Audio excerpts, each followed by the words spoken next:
ইমতিয়াজ কালো পাঞ্জাবি পরেছে আর কালো রংটা যেন ইমতিয়াজের সৌন্দর্য বাড়িয়ে দিয়েছে।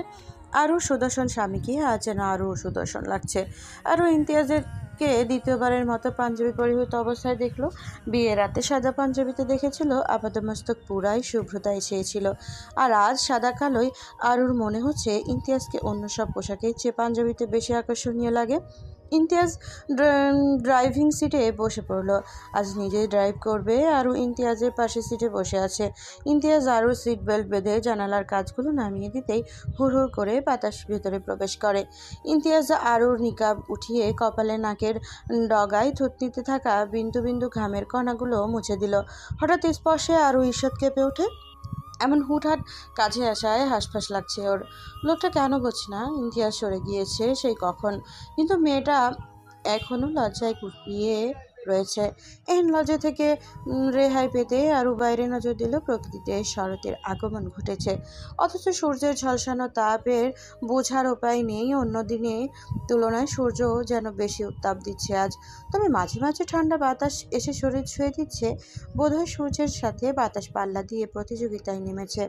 দেখা যাক কার হার হয় আর কার জিত। প্রকৃতি নিজের রূপের বিপরীতে কাজ করছে।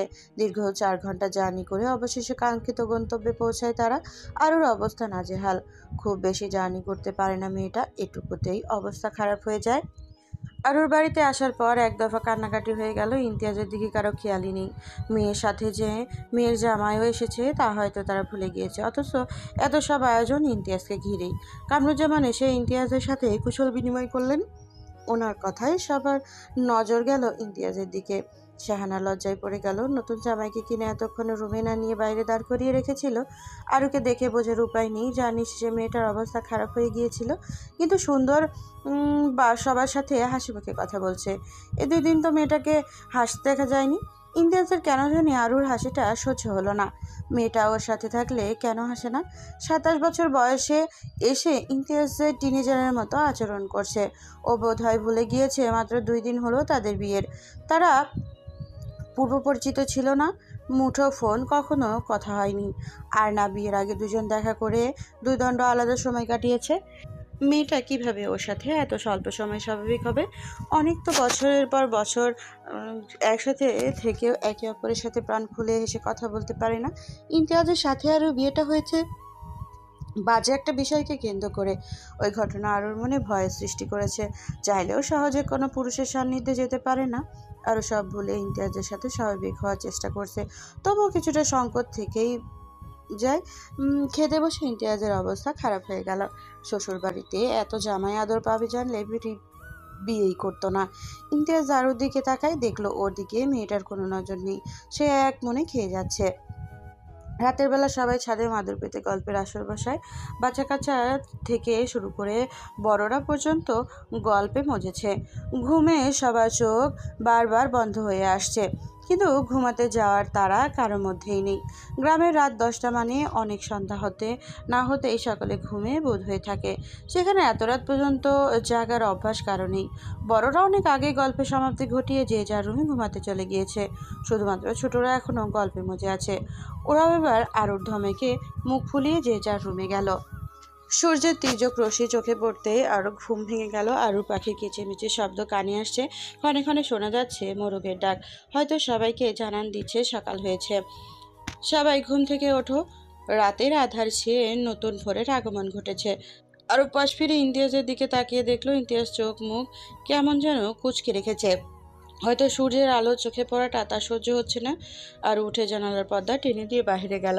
রান্নাঘরে গিয়ে দেখে শাহানারা রান্নায় ব্যস্ত। অরু নিঃশব্দে মায়ের পাশে দাঁড়ায়। শাহানা মেয়েকে দেখে হাসলো। ঘুম হয়েছে? জামাই কোথায়? উঠেছে নাকি এখনো ঘুমোচ্ছে? ঘুমাচ্ছেন, উনি এখনো ওঠেননি। আচ্ছা, শোন না, জামাই কি খেতে পছন্দ করে আমি তো জানি না, তাই নিজের মতো করে নাস্তা বানালাম। দুপুরে জামাইয়ের থেকে জেনে ওর পছন্দ মতো রান্না করব। আচ্ছা করো। ছোট করে জবাব দেয় আরু। ভাগ্যিস ইমতিয়াজের কি পছন্দ তা আরুকে জিজ্ঞেস করেনি, নয়তো মেয়েটা বিপাকে পড়ে যেত। কারণ ইমতিয়াজের পছন্দ সম্পর্কে সে কিছুই জানে না। জানে না বললে ভুল হবে, মূলত জানার আগ্রহ প্রকাশ করেনি। পুরোটা জীবন পড়ে আছে জানার জন্য। শুধু পছন্দ কেন, ধীরে ধীরে না হয় গোটা মানুষটাকেই জেনে নেওয়া যাবে। নাস্তার টেবিলে রকমারি আইটেম দেখে ইমতিয়াজের কাল দুপুরের কথা মনে পড়ে গেল। কাল কি খাওয়াটাই না খাইয়েছিল, আজও কি তাই করবে? এমন হলে তো সে টেবিল ছেড়েই উঠে যাবে। শায়নাকে সকালে সাথে না বসে দাঁড়িয়ে থাকতে দেখে এক পলক ওনার দিকে তাকিয়ে গলা ঝেড়ে বলল। আব, মা বলছিলাম কি, ইমতিয়াজের মুখে মা ডাকটা শাহানার ভালো লাগলো। আজকালকার ছেলেরা শাশুড়িকে এত সহজে মা ডাকতে চায় না। শাহানা হাসিমুখে বলল। হ্যাঁ বাবা, কি বলবে বলো। ইমতিয়াজ কোনো কথা না বাড়িয়ে বলল। আমাদের সাথে খেতে না বসে আপনি দাঁড়িয়ে আছেন যে? আমাদের সাথে বসে যান, কারো কিছু লাগলে নিজে নিয়ে নেবে। ইমতিয়াজের কথায় সবাই মুগ্ধ হলো। আরও যেন বাদ পড়েনি। সব থেকে বেশি খুশি বোধ হয় শাহানা হয়েছে। উনি এক প্রকার ভয়ে মেয়ে স্বামীর মতামত না নিয়েই ইমতিয়াজের সাথে আরুর বিয়ে দিয়েছিল। এখন মনে হচ্ছে ভুল কোনো ছেলে পছন্দ করেননি। আরুর জন্য ইমতিয়াজের থেকে ভালো ছেলে বোধ হয় আর পাওয়া যেত না। কিন্তু বাবা তোমার। শাহানার কথা শেষ করতে না দিয়ে ইমতিয়াজ বলল। আমাকে নিয়ে চিন্তা করবেন না, হুমায়রা তো আছে, কিছু লাগলেও দিয়ে দেবে। আপনি বসুন। কামরুজ্জামানও বললেন। বসে যাও। শাহানা দাঁড়িয়ে রইল না, বসে পড়ল সকলের সাথে। সকালের নাস্তা ছেড়ে চেয়ার পেতে সবাই উঠানে বসলো। আরও ওদের সাথে বসেনি, তবে সবাই ইমতিয়াজকে বসিয়ে রেখেছে। আরুদের বাড়ির উঠানে অনেক বড়। উঠানের এক পাশে সারি সারি সুপারি গাছ লাগানো। গাছের ছায়ায় ফলে রোদ লাগার সম্ভাবনা কম। সকালে গোল হয়ে বসে আড্ডায় মেতেছে। ওদের আড্ডার মাঝে আরও পেয়ারা মাখা করে নিয়ে এলো। লবণ, শুকনো মরিচ, তেঁতুল দিয়ে পেয়ারা মাখিয়ে এনেছে। তেঁতুল দিয়ে পেয়ারাটা মাখা করতে কেমন টকটক ঝাল ঝাল স্বাদ পাওয়া যাচ্ছে। আর ওদের বাড়ির দক্ষিণ দিকে পুকুর পাড়ের কিনারায় ছোটোখাটো একটা পেয়ারা গাছ আছে। গাছ ছোটোখাটো হলে কি হবে, ডাসা ডাসা পেয়ারা ধরে আছে তাতে। পেয়ারায় গাছটা একদম নুয়ে পড়েছে যেন। বিকেলে ঘুরতে যাওয়ার জন্য আরও সব কাজিন দল বায়না ধরে। আর ওদের সাথে যাবে না বলে মানা করে দেয়, কিন্তু সবার জোরজোরিতে শেষে রাজি হতে হলো। আরও বোরকা পরে তৈরি হয়ে নেয়। নিজের এলাকা হওয়া সত্ত্বেও মেয়েটা বোরকা নিকাব পরে কেমন প্যাকেট হয়ে বের হচ্ছে। আর ওদের এলাকাটা সম্ভবত অসম্ভব সুন্দর, এমন মনোরম পরিবেশে যে কারোর নজর কাড়তে বাধ্য। আর গ্রাম এলাকার সৌন্দর্য সব থেকে আলাদা। কোলাহল ছাড়া নিরিবিলি পরিবেশ, গ্রামের আঁকাবাঁকা মিঠোপথ। মিঠোপথে চারিদিকে সবুজের সমারোহ। ধানের চারায় ঢেউ খেলে গেছে উদাসী হাওয়া। ফসলের ক্ষেতে অপার সম্ভাবনা দেখে কৃষকের মুখে ফুটে উঠেছে হাসির ফোয়ারা। ফোকলা দাঁত বের করে হেসে হেসে নিজেদের মধ্যে আলোচনায় ব্যস্ত তারা। গায়ের কতক বধূ এক হাত ঘোমটা টেনে কলসি কাঁখে তাদের পাশ কাটিয়ে চলে যাচ্ছে। মৃদু বাতাসে মাটির রাস্তায় হাঁটতে মন্দ লাগছে না। বাতাস এসে গা ছুঁয়ে দিচ্ছে। নীল অম্বরে ভেসে যাচ্ছে সাদা মেঘের ভেলা। মাঝে মাঝে মেঘের আড়াল থেকে সূর্যি মামা এসে উকিঝুঁকি দিচ্ছে, হয়তো লুকোচুরি খেলায় মেতেছে। সকালে হাঁটতে হাঁটতে দিঘির পাড়ে গিয়ে বসলো। সিমেন্ট দিয়ে বাধাই করে সিঁড়ি তৈরি করা হয়েছে দিঘিরতে নামার জন্য। আরও সিঁড়ি বেয়ে নিচে নেমে দিঘির জলে পা ভিজিয়ে দেয়। বর্ষাকালে না বিধায় পানি অনেকটা কম। শ্যাওলা পড়া সিঁড়ি স্পষ্ট দৃশ্যমান। বেখেয়ালি পা পিছলে পড়লে সোজা দিঘির পানিতে হাবুডুবু খাবে, তাতে কোনো সন্দেহ নেই। দিঘির অনেকটা অংশ জুড়ে কচুরিপানার বিস্তার। লাল সাদা শাপলার কিছু কলিও দিঘির পানিতে নিজেদের আধিপত্য বিরাজ রেখেছে। ওরু পা টিপে টিপে সতর্কতা অবলম্বন করে দিঘির জলে পা ডুবিয়ে দেয়। হিমশীতল ঠান্ডা পানিতে পা দিতে অরুর পুরো শরীরে যেন বৈদ্যুতিক ঝংকার খেলে গেল। মেয়েটা পা ডুবিয়ে সিঁড়িতেই বসে রইল। কতক্ষণ দিঘির পাড়ে কাটিয়ে সবাই মিলে সিদ্ধান্ত নেয় বাজারে যাবে বলে। এতে যেন মেয়েটা আটকে ওঠে, এভাবে কখনো ঘোরাঘুরি করেনি সে। সবাই জোরে জোরিতে বাইরে এসেছিল, তাই বলে বাজারে যাবে? অসম্ভব। আরুর আতঙ্কে ভরা চোখ দেখে ইমতিয়াজ অদ্ভুতভাবে হাসলো। আরও যাবে না বললে সবাই মুখ ফলায়, তবে হাল না ছেড়ে ডাছর বান্দার মতো ইমতিয়াজকে জেঁকে ধরে। ওরা বাজারে যেই দম নিবে। ইমতিয়াজ না করলো না। ছোট ছোট বাচ্চা মেয়েগুলোর মন ভাঙতে ইচ্ছে করছে না। ঘাড় কাত করে আরুর দিকে তাকিয়ে নিচু স্বরে বলল। ওরা যেহেতু এত করে বলছে, চলো যাই। আর আমি তো আছি, কিছু হবে না। ব্যাস, ইমতিয়াজের এমন কথার প্রেক্ষিতে আরও কি বলবে ভেবে পেল না। আর আমি আছি তো, কিছু হবে না। এমন কথা শুনে কি আর না করবে? আরও না করতে পারলো না। কিছু একটা ভেবে রাজি হয়ে যায়। সবাই মিলে বাজারে ঘুরে ফুচকা খেতে চাইলেও ইমতিয়াজ ব্যাপারগুলো বেশ উপভোগ করছে। রাহি ছাড়া ওর কাছে তেমন আবদার করার কেউ নেই। আর ওদের বাড়ি থেকে বাজারে যেতে ঘন্টাখানেক লাগে। বাজার ছাড়া ফুচকা পাওয়া যায় না, আর সচরাচর কারো বাজারে আসা হয় না। তাই সবাই আজ বাজারে এসে আহ্লাদে আটখানা। ফুচকা খেতে পেরে খুশি যেন ঠিকরে পড়ছে সকলের চোখে মুখে। সবার খেলেও আরও খেলো না। ইমতিয়াজ অবশ্য জোর করেছে, তবে আরও রয়েছে জবাব দিয়েছিল যে এত মানুষের সামনে ও নিকাব খুলে কিছু খাবে না। এই কথা শুনে ইমতিয়াজ আর চোরাচুরি করেনি। ব্যাপারটা ওরও বেশ ভালো লেগেছে, কারণ বাজারে অনেক মানুষের আনাগোনা, এর মাঝে মুখ খুললেই নিশ্চয় অনেকে তাকিয়ে থাকবে। তখন বিষয়টা ইমতিয়াজের ভালো লাগবে না। হঠাৎ কিছু একটা চোখে পড়ে আরও ইমতিয়াজের হাত খামচে ধরে। ইমতিয়াজ খানিকটা খটকা লাগলেও আরুর ভয়ার্ত মুখ দেখে কিছু বলল না, বরং ওর দৃষ্টি অনুসরণ করে সামনে তাকায়। অদূরে টং দোকানে কতগুলো ছেলে বসে সিগারেট ফুঁকছে, আবার নাক মুখ দিয়ে ধোঁয়া বের করছে, এদিকে ওদিকে উড়িয়ে দিচ্ছে। ওদের দেখে আরও এমন ভয় পাওয়ার কারণটা বোধগম্য হলো না ইমতিয়াজের। আরুর দিকে চোখ পড়তেই ছেলেগুলো বিশ্রী হাসি দেয়। আরও আর একটু চেপে একদম ইমতিয়াজের গা ঘেঁষে দাঁড়ালো। ইমতিয়াজ আরুকে এক হাতে আগলে ওদের থেকে নজর সরিয়ে আরুর দিকে তাকায়। আরও চোখে স্পষ্ট ভয়ের ছাপ, চোখের কোণে পানি চিকচিক করছে। ইমতিয়াজের কেন জানি চাপা রাগ হলো। মেয়েটা ভয় পেয়ে ওর কাছে ঘেঁষে দাঁড়িয়েছে, নয়তো সজ্ঞানে কখনো ওর এত কাছে আসে। তবে রাগটা প্রকাশ না করে ক্ষীণ স্বরে জানতে চাইল, বাড়ি ফিরে যাবে? আরও মাথা নাড়িয়ে হ্যাঁ বোঝায়। ও রিক্সা নিয়ে নেয়। হেঁটে বাড়ি ফেরার কথা থাকলেও আরুর এই অবস্থা দেখে কি এবার হেঁটে বাড়ি ফেরার কথা তোলেনি। রিক্সায় উঠেও আরও ইমতিয়াজের হাত ছাড়েনি, বরং আঁকড়ে ধরেছিল। ইমতিয়াজে মুচকি হেসে ভয়ে বোধহয় মেয়েটার মাথা কাজ করছে না, নয়তো এত অবলীলায় হ্যাঁ কত ওর হাত আঁকড়ে ধরে রাখে। তবে এখন ভয়ে কাছে এলেও খুব দ্রুত ভালোবেসে ওর কাছে আসবে। এই হাতেই হবে আরুর একমাত্র ভরসার হাত। কথাটা ভেবে ইমতিয়াজের হাসি আরও বিস্তর হলো। আরুকে বাড়ির সামনে নামিয়ে ইমতিয়াজ কোথায় যেন চলে গেল, সেই দিকে ধ্যান নেই আরুর। সে চুপচাপ রুমের দিকে পা বাড়িয়েছে। মেয়ের এমন খাপছাড়া অবস্থা দেখে শাহানা বলল, কি রে ছোঁয়া, আরুর কি হয়েছে? হঠাৎ প্রশ্ন ছোঁয়া হকচকায়। কি বলবে এখন?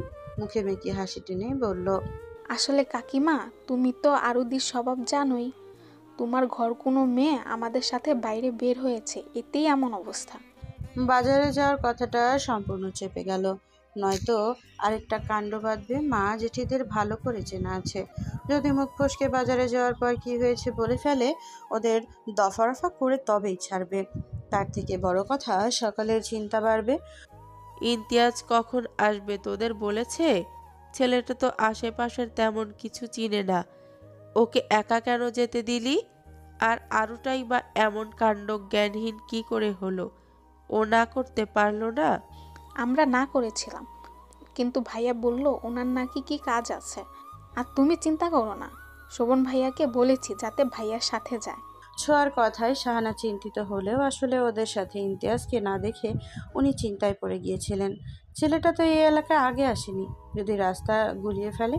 শোভন, শান্তা, ছোঁয়া আর তৌসিফ, ওরা চারজন আরুর কাজিন। শোভন আর শান্তা আরুর বড় চাচার ছেলে মেয়ে, ছোঁয়া সেজ চাচার মেয়ে, আর তৌসিফ ছোট চাচার ছেলে। শোভন সবার বড়, তারপর আরু। ছোঁয়া আর শান্তা বয়সে খুব বেশি তফাৎ নেই, দুজনকে সমবয়সী বলা চলে। আর বাড়ির সব থেকে ছোট সদস্য তৌসিফ। ছোঁয়া আর শান্তা এবার এসএসসি দিবে। ওদের দেখতে ভদ্র মনে হলেও দুটো পুরো মিচকে শয়তান। বাড়ির সবাইকে চালিয়ে মারে একেবারে। যেখানে বাড়ি মাতিয়ে রাখার কথা তৌসিফে, সেখানে ওরা দুজন হট্টগোল করে বেড়ায়। ছেলেটা একদম ওদের বিপরীত, ফর্সা গোলগাল মুখশ্রী, নাদুস নুদুস একটা বাচ্চা। চোখে চশমা পড়তে, পুরো চেহারা বিজ্ঞ বিজ্ঞ ভাব। ক্লাস 3-তে পড়ে, অথচ ওর ভাব সব দেখলে কেউ অবাক হবে। সারাদিন বইয়ে মুখ বুজে পড়ে থাকে। ছোঁয়া আর শান্তার চঞ্চল স্বভাবের জন্য তৌসিফ ওদের একদম দেখতে পারে না। তবে আরুর ভক্ত ভাষ্যমতে মেয়েরা হবে নরম তুলতুলে মিষ্টি স্বভাবের, যেমনটা ওর আরুদি। আরু আর তৌসিফের বেশ জমে, দুজনে এক স্বভাবের যে। তৌসিফ তো সারাদিন আরুর কাছেই পড়তে থাকে। আরুর বিয়ে হওয়াতে ছেলেটা কি যে কান্না করেছে, এই বাড়িতে আসাও কমিয়ে দিয়েছে, আগের মতো আসে না। আগে তো পারলে সারাদিন আরুর কাছ থেকে যেত, আর এখন দেখাই পাওয়া যায় না। আজ পুরো 2 দিন পর এই বাড়িতে এলো, তাও আবার আরও দিয়ে এসেছে এই জন্য। সকালে গল্পে মজেছে, একমাত্র তৌসিফ নীরব শ্রোতার মতো বসে আছে। এই যে তার আরুদের কাছে যেতে পারছে না, মহাশয়ের তাতেই যেন দুঃখ। সারা বিকেলে কে কী করছে না করছে তাই বলছে। বড়রা ওদের কথায় মন দিয়ে শুনলো। এই বাচ্চা ছেলে মেয়েগুলো ওদের প্রাণ, ওদের কিছু হলে তা ভালো থাকবে না। ছোঁয়া যতই চঞ্চল স্বভাবের হোক না কেন, পরিবারের কেউ চিন্তা করবে এমন কাজ করে না। তাই তো পুরো ব্যাপারটা সুন্দর করে সামলে গল্পে মশগুল হয়ে গেল।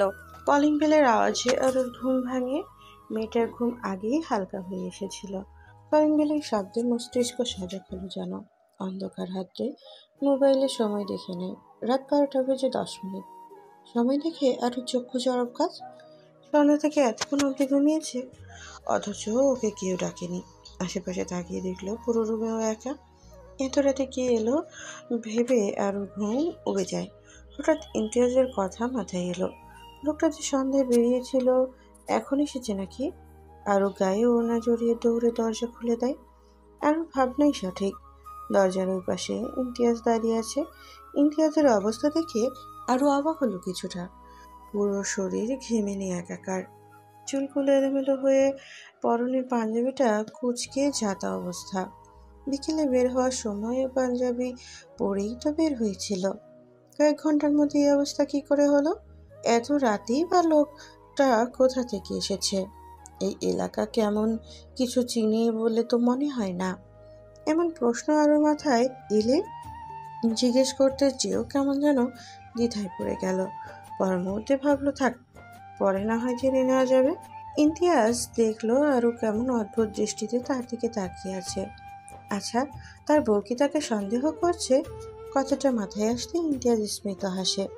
আরও দৃষ্টিকে সম্পূর্ণ উপেক্ষা করে ভেতরে ঢুকিয়ে ধপ করে বসে পড়ল সোফায়। প্রচণ্ড চেষ্টা পেয়েছে তার।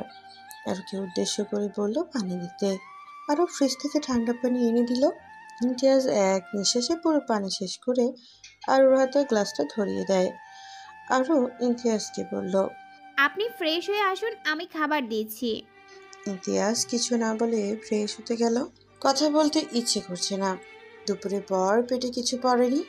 খেতে পারলে শান্তি হবে হয়তো। আরু আর ইমতিয়াজের প্লেটে খাবার বেড়ে দিয়ে ওর পাশেই দাঁড়িয়ে থাকে। ইমতিয়াজ আরুকে জিজ্ঞেস করলো ও খেয়েছে কিনা। মেয়েটা অকপটে জবাব দেয় সে খেয়েছে। তবে ইমতিয়াজ যেন ওর মিথ্যে বলাটা ধরে ফেলল। ইমতিয়াজকে খাবার নিয়ে বসে থাকতে দেখে আরু বলল, কি হলো, খাচ্ছেন না কেন? ইমতিয়াজ দুটো চেয়ার টেনে মুখোমুখি করে সামনেটায় বসতে বসতে বলল। আরু বসতেই ওর হাতের প্লেট ধরিয়ে বলল, খাইয়ে দাও। কি নিঃসংকোচ আবদার! এমন আবদার করলে ফিরিয়ে দেওয়ার সাধ্ধিকার আরও তো একবারেই নেই। আরও বিনা বাক্যে ছোট ছোট লোকমা তুলে ইমতিয়াজকে খাইয়ে দিতে লাগলো। ইমতিয়াজের মনে হচ্ছে এই জীবনের সব থেকে শ্রেষ্ঠ সময় বোধ হয় এটা।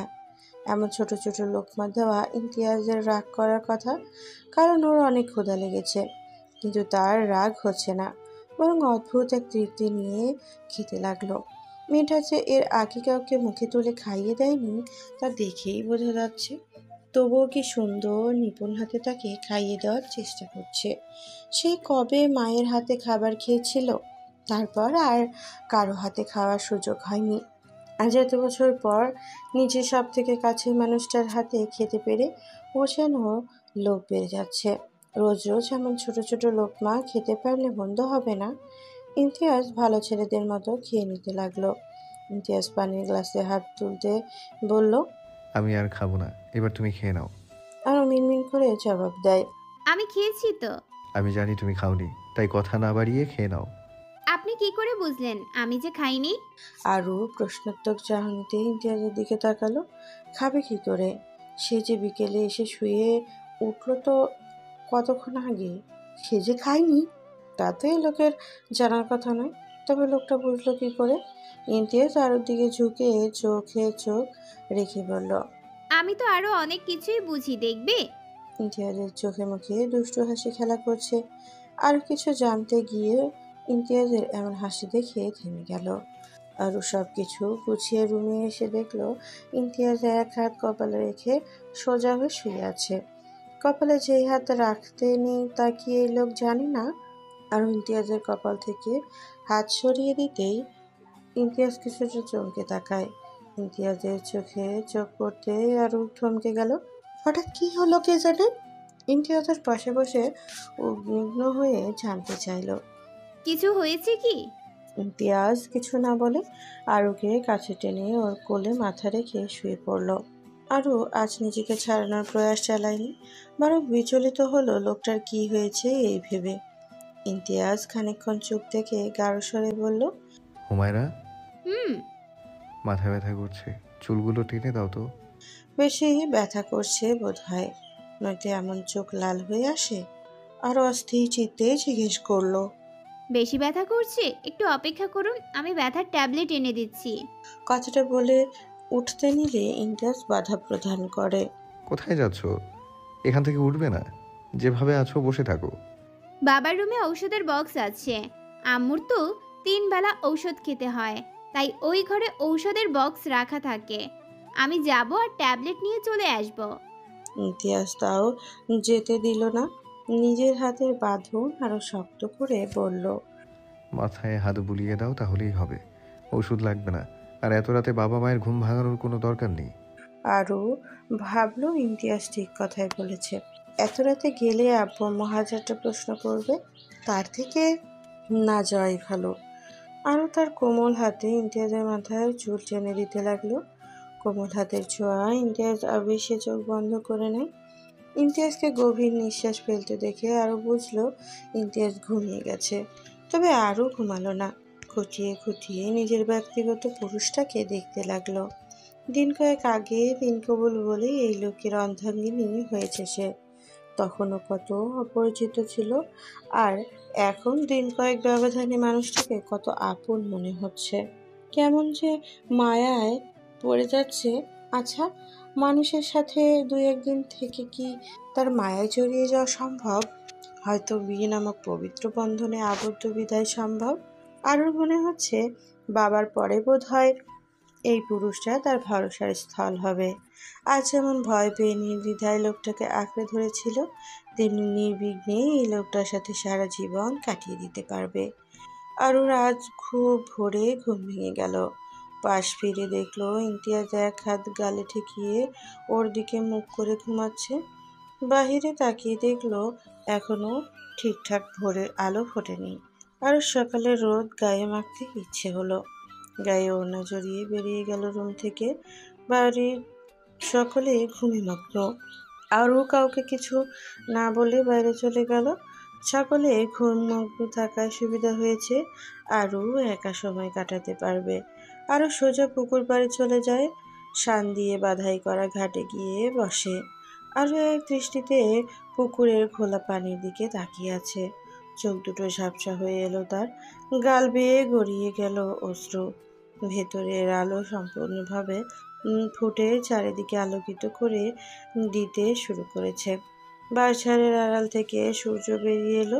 সূর্যের তীক্ষ্ণ আলো আর ওর চোখে কাটার মতো বিচ্ছে। তবুও মেয়েটা চোখ বন্ধ করলো না, বরং সূর্যের দিকে তাকিয়ে থাকলো। চোখ দুটো জ্বলছে, এর থেকেও ওর ভেতরটা বেশি জ্বলছে। পুরুষে পুরুষে কত পার্থক্য! এক পুরুষ ওর দিকে নোংরা নজরে তাকায়, আর অন্যজন স্নিগ্ধ নজরে। আরও নিজেকে গুটিয়ে রেখেছিল যাতে কারো নজরে না আসে, কিন্তু ঠিক নজরে পড়ে গেল। ওই দিনের ঘটনার পর আরও ভাবেনি রবিনকে আবার দেখবে, তাই তো আজ হঠাৎ দেখে ভয় পেয়ে গিয়েছিল। আরও ভেবেছিল ইমতিয়াজ ওকে কিছু জিজ্ঞেস করবে, তখন কি বলবে ভেবে আরও অস্বস্তি লাগছিল। কারণ আরও চাইলেও এত সহজে ইমতিয়াজকে ওই ঘটনা বলতে পারবে না, আর না পারবে এই লোকের কাছ থেকে কিছু লুকিয়ে যেতে। তবে লোকটা কিছু জিজ্ঞেস না করতে ওর মনে হাঁপ ছেড়ে বেঁচেছে। পুরো গ্রাম জুড়ে হুলস্থুল পড়ে গেল। কে যেন রাতের আধারে রবিন ও তার চেলাদের মেরে গ্রামের কাঁচা রাস্তার ধারে ফেলে গিয়েছে। ছোট বড় সকলেই ছুটে এসেছে ওদের দেখতে। এখনো রাস্তার মধ্যে পড়ে রয়েছে, কেউ ধরাছোঁয়ার প্রয়াস চালায়নি, মুখ থুবড়ে পড়ে আছে। সারা শরীরে মাটি লেগে যা তা অবস্থা। ওদের কোনো হুঁশ আছে বলে মনে হয় না। যেভাবে মেরেছে মনে হয় 1 মাস হসপিটালের বেডে পড়ে থাকতে হবে। পুরো গ্রামবাসীর মধ্যে উপচে পড়া আনন্দ কাজ করছে। সব থেকে বেশি খুশি বোধহয় গ্রামের কিশোরী মেয়েরা। ওদের জ্বালায় কোনো মেয়ে ঠিকমতো রাস্তায় চলাফেরা করতে পারত না। এখন কিছুদিনের জন্য হলেও নিশ্চিন্তে এখানে সেখানে মুক্ত পাখির মতো ঘুরে বেড়ানো যাবে। চেয়ারম্যানের ভয়ে গ্রামের লোকেরা ততষ্ট হয়ে থাকে। যেখানে রবিনকে কেউ কিছু বলার সাহস করে উঠতে পারে না, সেখানে মারাত্মক কল্পনাতীত। কেউ ভেবে পাচ্ছে না এই কাজ পেছনে থাকার মূল হোতাকে। তবে যে মেরেছে তার সাহস আছে বলতে হবে, নয়তো এতদিন যা কেউ করতে পারেনি তা কেউ এক রাতেই করে ফেলেছে। রবিনের বাবা নিজের ছেলের এই অবস্থা দেখে পাগল প্রায়। যে ছেলেকে সে ফুলের টোকাও দেয় না, তাকে কিনা কেউ এমন বাজেভাবে মেরেছে। রবিনের সব কুকুরটি জেনেও তিনি রবিনকে স্বাধীনতা দিয়েছেন, কোনো কাজে বাধা দেননি। বাধা দেওয়ার প্রয়োজনও মনে করেননি, কারণ এই এলাকায় তার আধিপত্য বেশি। কেউ তার ছেলেকে কিছু করার সাহস পাবে না, তা তিনি ভালো করেই জানতেন। তবে হঠাৎ করে কে তার ছেলেকে মারার সাহস দেখালো? পুরো সন্দেহ গিয়ে ঠেকলো গ্রামবাসীর ওপর। নিশ্চয়ই সকালে একজোট হয়ে তার ছেলেকে মেরেছে। তবে তিনি জানেন তার ধারণা সম্পূর্ণ ভুল, কারণ এমন দুঃসাহসিক কাজ করার চিন্তা তাদের মাথায় কোনোদিন আসবে না। কারণই বা নিজের জীবনের মায়া নেই। চেয়ারম্যানের ছেলের গায়ে হাত তোলা মানে নিজের চেয়ে নিজের বিপদ ডেকে আনা। এলাকার চেয়ারম্যান হওয়ার দরুন উপর মহলের সাথে উঠে বসা আছে। আইনের লোকদের ক্ষমতার দাপটে এক প্রকার নিজের অধীনে নিয়ে নিয়েছে। যেখানে আইনি সহায়তা অনিশ্চিত, সেখানে জেনে বুঝে নিশ্চয়ই কেউ তার ছেলেকে মেরে এভাবে রাস্তায় ফেলে যাবে না। নিজের মনকে বুঝ দেওয়ার জন্য প্রচণ্ড আক্রোশে গ্রামবাসীদের এক প্রকার শাসিয়ে গেলেন যে তার ছেলে এই অবস্থা করেছে, তাকে তিনি ছেড়ে দেবেন না। সবাই নির্বিকার ভঙ্গিতে দাঁড়িয়েছিল। কেউ আর বলতে যায়নি এসবে তাদের হাত নেই, তারা কিছুই করেনি। তারা নিজেরাও জানে না কে বা কারা রবিনকে মেরেছে। রবিনের ডান হাত পুরো ভাঙা, মুখের এক পাশ থেতলে গেছে। মুখ নাড়িয়ে কথা বলার মতো অবস্থাতেও নেই। ডাক্তার বলে দিয়েছে 2 মাস সম্পূর্ণ বেড রেস্টে থাকতে হবে। তরল খাবার ছাড়া আপাতত অন্য খাবার খাওয়ানো সম্পূর্ণ নিষেধ। ব্যথানাশক কিছু মেডিসিন দিয়েছে, নিয়মিত খাওয়ালে মুখের জখম দ্রুত ঠিক হয়ে যাওয়ার সম্ভাবনা রয়েছে। বাকি 3জনের অবস্থা এতটাও খারাপ না, ওদের জাস্ট কয়েক ঘা দিয়েই ছেড়ে দিয়েছে। রবিনের বাবা রহমান সাহেব দুলালকে জিজ্ঞেস করলো কাল রাতে কি হয়েছিল। রবিন সহ 4জন ছিল ওরা। দুলাল বাদে বাকি 3জনের মুখ নিরে আপাতত কিছু বলতে পারবে না। একমাত্র দুলালই কথা বলার মতো অবস্থায় আছে। তাই রহমান সাহেব দুলালকে জিজ্ঞেস করলেন। দুলাল একটা চোরা হাসি দিয়ে বলল, আসলে চাচা হয়েছে কি, তুমি তো জানো আমরা প্রত্যেক রাতে সজলের চায়ের দোকানে আড্ডা দিয়ে পরের রাতেই আর বাড়ি ফিরি না, ওইখানে থাকি। রহমান সাহেব ওর কথায় কপাল কুঁচকে ফেললেন। দেখেই বোঝা যাচ্ছে উনি ওর অযথা কথায় বিরক্ত। উনি বিরক্ত হয়েই বললেন, যা জানি না তা বল। দুলাল পুনরায় মিকি হাসি দিয়ে বলল, আমাদের আড্ডার মাঝে দেখলাম হঠাৎ কইরা ঘন অন্ধকার হইয়া গেছে। আমরা ভাবছিলাম বাতি মনে হয় নিভা গেছে গা, কিন্তু না, কেউ ইচ্ছা করে কামটা করছিল। এরপর হঠাৎ কইরা বাইরে উড়াধুরা মার শুরু করলো। উড়াধুরা বোঝো তো চাচা, নাকি ওটাই বুঝামু? বলে দাঁত কেলালো। তবে রহমান সাহেবের কড়া দৃষ্টি দেখে হাসি চুপসে যায়। চুপসানো মুখ নিয়ে বলল, আমরা বাধা দিতে যাইয়া শালা আমাগো পিটাইছি। রহমান সাহেব বুঝতে বাকি রইল না একজনই ওদের মেরে এই হাল করেছে। প্রচণ্ড ক্ষোভ নিয়ে বললেন, একটা ছেলের সাথে তোরা চারটা পারলি না, তোদের রেখে কি লাভ? আরে না চাচা, পারুম না কেন কও? তুমি তো জানোই, তুমি তো ভাইয়ের স্বভাব জানোই। কালকে একটু বেশি নেশা করছিল আর হারামি পোলা এর সুযোগ কামে লাগাইয়া আমাগো মাইরা গেছে। ছেলেটাকে চিনিস? না চাচা, মুখ দেখতে পারি নাই। পোলার মুখ বাইন্দা রাখছিল। হালার বহুত শেয়ানা, নয়তো কি আর রাইতেই বেলায় মারবার আইছি। দুলালের কথায় রহমান সাহেবের কপালে ভাঁজ পড়ে। ছেলেটাকে কিভাবে ওনার কপালের ভাঁজ দিল হচ্ছে। এই এলাকায় কেউ না। তাও তিনি বেশ বুঝতে পারছেন অন্য জায়গায় কেউ এসে তার ছেলেকে মেরে এভাবে রাস্তায় ফেলে গিয়েছিল। আর তা তিনি সকালে জেনেছেন গ্রামবাসীর ওসিলায়। ভাবলেও রাগে শরীর জ্বলে যাচ্ছে। রবিনের সাথে কি শত্রুতা থাকতে পারে তা ভেবে পাচ্ছে না তিনি। তবে ওদের মেরে ছেলেটা যে নিজের ক্ষোভ মিটিয়েছে তাতে কোনো সন্দেহ নেই।